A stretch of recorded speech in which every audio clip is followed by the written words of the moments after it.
Quick video on the 2018 Subaru WRX. Going to show you how to replace the cabin air filter. So come over to the passenger side and go ahead and open up your glove box.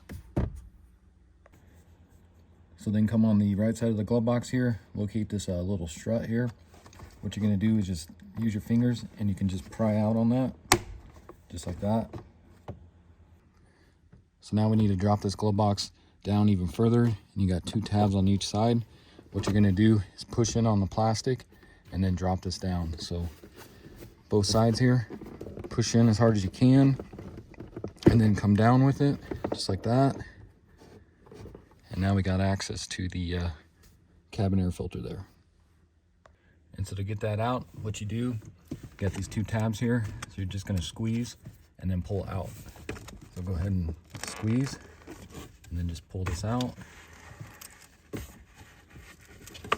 And you can see how nasty this one is, so it definitely needed replaced. So what I'm going to do now is just grab my vacuum out all these leaves and some of this dirt and debris.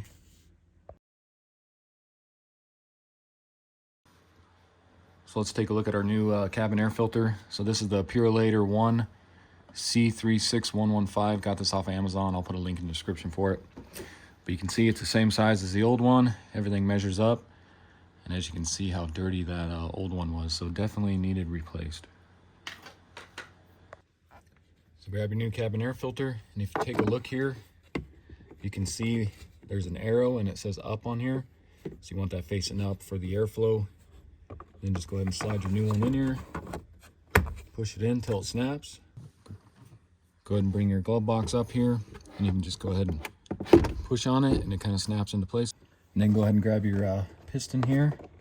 You have to just pull it down a little bit here. Pull it down. And then just go ahead and snap that back in.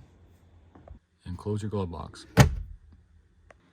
Okay, so that's it for the video. Again, this was a 2018 Subaru WRX. Went ahead and replaced the cabin air filter. Really simple job to do. So hopefully this video helps you out. If it does, why don't you subscribe to the channel, check out my other videos, and I'll see you next time. Thanks for watching.